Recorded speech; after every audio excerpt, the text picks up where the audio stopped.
influencers. Welcome to the Wired Table Talk. This is Wanjugu. As Wired Global, we have this philosophy that for you to have influence, you need to first of all connect with God, to connect with your identity and your purpose. When those three things come together, you have influence. And this show, the Wired Table Talk, is all about creating a space where conversations can be had to change culture on issues of purpose, identity, and leadership. We want every woman leader to thrive, and that is why we exist. And today, for our first ever Wired Table Talk of a year, I want to introduce our amazing guest. Drum roll! Hey, my name is Judy Mwinde. I am the farm coach. I help high-achieving women who are married to visionaries become functional and live in their full capacity. So if you're a mom, if you are just a wife, if you are a leader in the marketplace, you're my kind of person. I'm a wife. I'm a mom to one beautiful, energetic daughter.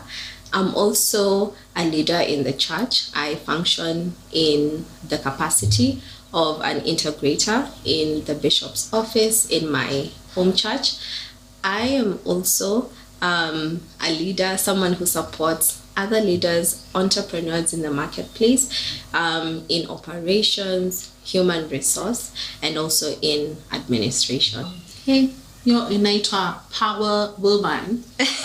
I'm a AKA boss babe, AKA. I remember the first time I met Coach Judy was like, she just popped up in Facebook. Like, she was doing a Facebook live, and I'm like, who's this? She has my hair, like the same haircut. Like, let's see what she's saying. And I'm like, what? The wisdom. I'm like, I need to know this person. So I think I commented and I said we should be friends. And I think you messaged me on Facebook. Yes. And she's like, yeah, we should be friends. Let's connect. Yeah. And as they say, the rest is history. Here we are. So you can meet friends anywhere. It's not just boyfriends. People think it's just boyfriends. Anyone, I think, destiny shaper, destiny helper. And I think from what you are sharing, I'm like, it really connects with what I share, even on purpose, on what I coach on. And even from that, we've also been able to do something together called the Boss Babe workshop, and we did one and it was amazing. We are planning to do another one this year, so I'm excited that she's my first guest this year on Wired Table Talk. And thank you for just introducing yourself. So I'm happy because you represent all those other things that I may not be able to represent, like a mother and a wife. So this conversation will be full and complete. So today we are talking about self-love. Yes, self-love. There's some people there, Christians, kwanza, ukisikia self, it's supposed to be God. There's no self. We've died to self. So today we are going to demystify some things about self-love and find out, even from scripture, what does God mean when he says we need to love ourselves as our neighbors? It means that he wants us to love ourselves. And this being the month of love, we want to be able to delve into it. You as a woman and as a woman leader, how can you begin to love yourself? So I have a first question. What does self-love mean to you as a woman? Wow. As Judy, not as other women out there, like just as you, when you think of yourself, in all facets, career woman, ministry woman, you also work in church, you have your own coaching program, you're a wife, you're a mother. What does self-love mean for you? So that's a really loaded question because, you can look at it in so many different ways. And I had to go back to the scripture on this in terms of the self-love. And, the greatest love that we know is Christ. Mm-hmm. And he died for us so that we could enjoy salvation. Yeah. And so for me, self-love is basically, as a person, you have the ability to recognize when you need to die so that you can actually live in the capacity and also in the fullness of what God has created you to be. So when I'm thinking about self-love, is there's the self that I know, but there's the real self that God knows. So when I am competing, to what normally people would call self-love, I find that, it can take away from the main thing, because we are focused on the physical, the psychological, the soulish part of us, and we are not maximizing ourselves for the real reason that we have been brought into this world. So if I can make sure that I am killing this non-self enough every time, so that I can live in the self that God has for me, then I'm truly loving myself. Hey, that one is deep. I really didn't see that coming. I think I was expecting, when I go to the spa. That is self-love for me. We've dived deep in the beginning, but that's great. I love that. That is so profound. What you're saying is self-love it's choosing to always reach to become the person that God intended. So that path, And I like what you said about there's the self that you need to die to, and then there's the self you need to awaken to, And as you're speaking, I was reminded by this scripture in Genesis about Adam and Eve, because they were perfect, right, before they sinned. And then after sinning, there's this sinful nature now we have to deal with. And then there's the identity that God created. So we are like, that's the fight. And I like that you're saying self-love is it's knowing that there's a sinful nature I need to die to, so that I arise in the true identity that God has created me to be. I think that is powerful. That is submission. Sasa tumepata Mwakenya and definition of self-love. Moving forward, that is what I'll be using. That is what I'll be using as a standard. That's amazing. I know you've mentioned a lot of things, about, you being a wife first. And I've also listened a lot to, some of your sessions, because, thank God that I have a friend who teaches this. When I become a wife, I am not going anywhere than her program now. And she's, she really brings it up that she's a wife first, and then I think the career and the mother, or I don't know where the mother comes in. There are so many misconceptions about self-love for women. And I think instead of a woman understanding, instead of just choosing not to even believe in self-love altogether because you're scared, especially the Christian women, how can you teach, what can you advise that a woman maybe should reach out to? What truth does she need to reach out to so that she knows how to love herself the right way, instead of just saying, all these misconceptions are too many, I don't want to. And even before you get into maybe the practical truths, what misconceptions have you had, especially, in the area of a married woman who's also in charge? Kuna mavitu huko tumesikia. So what are some of the misconceptions you're like, this one I've had and it's not true? Let's hear from you. So I love that this space is, a spiritual space. So we can get real deep and we can knock out some things from what we know to, in terms of the world, what has been fed to us. Number one, what I find is that most of us do not understand that the life that we are living is a construction of someone else. So these ideas that we are constantly being bombarded with, and especially the misconceptions, number one, like, I'm so emotional, I'm a woman, I'm emotional.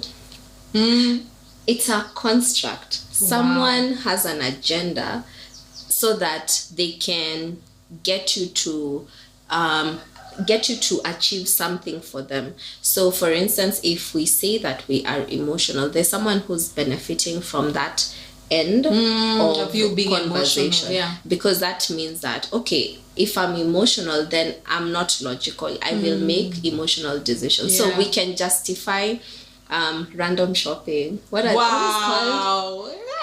Shopping therapy? Shopping therapy. therapeutic. Therapeutic. Or maybe if we have an emotional outburst, we're like, but you see, we're emotional beings. Yeah. Exactly. But what does God say about us in that sense? It's not a scriptural truth that we are emotional creatures. So there's someone on the other end who's benefiting from that. And then there's all of these things that we find that if you're a woman, if you're a mother, it's like, my children are everything. My daughter is not everything.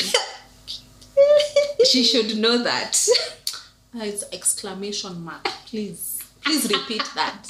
Because sometimes I say that to women and they're like, you're not a mother, you don't know. She's a mother. I'm a mother. Yeah. The thing is, children are not everything. They're a part of you. It is wonderful in terms of what God has. He thought for us, this is the way that he wants us to propagate generations. But motherhood is not the end all be all. You may not be a mother, but you'll still be able to fulfill the purpose of God in your life. And sometimes what happens is that when you have children, they can actually cripple you from becoming the person that you have always purposed yourself to be, or what you think God has in store for you, because you'll use your children as an excuse. Instead of going back to school, you say, oh my God, I'm mothering, my children need to be young. here. Yeah, they're still very young. But those children will not remember those years that you have gone to school, that you sacrificed, that you remember you sacrificed for me when you are raising me. You didn't go to school. There's no such thing as that. You will hold yourself back. You will not fully be out there, especially if you serve in church. You will say, oh, I have children, I will take a step that one back. I have had. That one I've had all the time. So you will not reach souls because you have children. And all of that. So I find that children can be used as an excuse as to why we are not fully reaching our potential.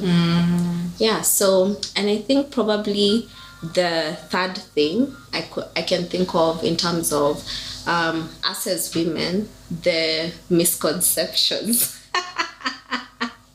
that we have is that we are always right.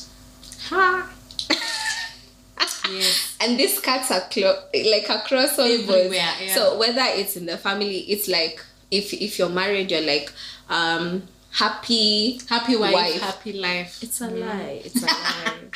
It's a lie. Y'all people. Because in the plan of God, the man is the head. So it can't be that now you are the main character. Yes. It's the wife. If she's not happy, no one is happy. That's manipulation. It's almost sorcery. So goodness. Yeah. Lord.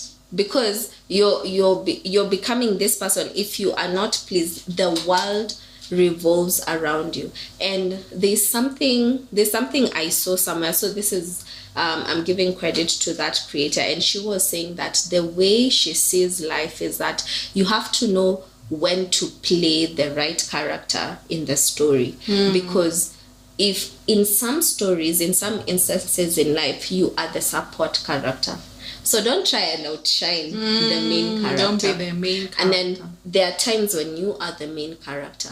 Because if it's your life, in your life, you play the main role. Don't try you're not someone else to play your life for you. Yeah. Wow. Okay. Hey, that one, you're mob. I think being a single woman, for me, what I've had is, that statement of, how does it go? Okay, unarudi soko. Unaoga unarudi soko. How does it go? Like after the heartbreak, you just wash yourself quickly, unarudi soko. And I'm like, hey, that's a lot of work. Unarudi marangapi, And I'm just like, I don't know if that is self-love. I think there's a misconception there. It's almost to say you need someone else to fill you up. You almost need someone else. You can't just be enough for yourself. You can't just love, find love in yourself. It has to be a man loving you. That's the only way you receive love. And so I even like this topic for self-love, because I think there is a place for us to love ourselves. It is actually the second commandment, where we are told to love our neighbors as we love ourselves, like the same way, equals to. So God is like, there's a way you love yourself, love the neighbor like that. So God expects us to love ourselves. And how does that look like? I think that maybe we've not been taught to love ourselves. I don't think we've been taught that, right? Mm. And so there's almost this sense of feeling guilty. What do you think is so, like, why do you think women kind of feel guilty in giving to themselves? Because when you think of the word love, of course, love means a lot of things, but just the pure definition of love is just affection. Mm-hmm. And scripture, really talks about loving kindness. I think every time it talks about the loving nature of God, it is either his mercies or his loving kindness. Mm-hmm. And I feel like women we're natural givers. So we are always giving to others. It's so easy. How come it's not so easy to give to ourselves? That's a huge question. And I think when I think about it, it has a lot to do with how we've been brought up, and also it has to do with the kind of Christianity we subscribe to. Mm-hmm. Because you see, when I was growing up, the thing is, the society tells you, you're supposed to give to your family, you're supposed to make sure everyone is okay, mm-hmm. And all of that. But there's no balance, or there's no mechanics in terms of how that works. You're just seeing the outward expression, the giving, but you're not seeing where that giving is coming from. So I think it has a lot to do with the Christianity we subscribe to. And I think what we didn't see in our parents, or what we were not even taught as women, whether in Sunday school, in teens, even sometimes right now in church, is that, you see, Jesus was a very giving person. Like, he would come in, see a crowd, be moved with compassion. So he's moved by compassion, but he is again led by the Spirit. So you can be moved by compassion to do things, but you have to be strongly led in your spiritual life. And what happened is that you would see that Jesus would intentionally tell people, he would send them away, and then he would be left by himself. And that time he would pray, he would fellowship, and so that now when he's back, he has the capacity and the ability to give to his disciples, to those people who are coming to be healed, and all of that. So we find that we don't have that system to regenerate within us, and sometimes not even to just regenerate, but also to build ourselves for the next That's excellent. level. That is excellent. Because that's what happens. And it's very funny. Recently, my pastor, who's also my coach, he gave us an interesting sermon on the Songs of Solomon. And I had never seen this before, whereby the Shunammite woman, after she had come into the king's chamber, she recognized that she had neglected her vineyard.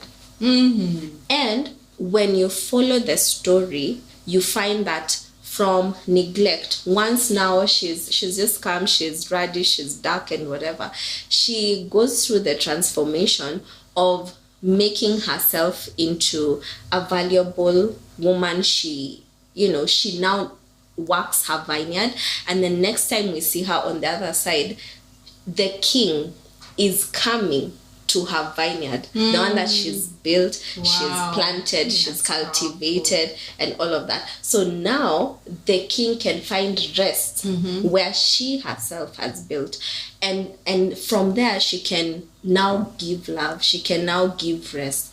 But now on the other side, for us, we are told give, but like we say, From where? From Where where? you're giving If from this- where if there's no vineyard? if this cup does not have anything, There's nothing else. Yeah. I love it. That is so powerful. Before we continue, I want us to get into the quick fire section. Okay. This is where we just ask you a random question and you answer the first thing that comes to mind. Okay. You ready? You ready? I am ready. What's the one snack you'd always find in your kitchen? Maybe we should say your fridge, but what's that one snack you never, like, you can't miss in your kitchen? Wow, biscuits. Biscuits. A woman after my own heart. Also, come on, digestive. Awesome. I think for me it will be mini crisps. Potato girl, waru anywhere. But now because it's snack, you can't say chips in snack. So watch out to say make crisps. Crisps.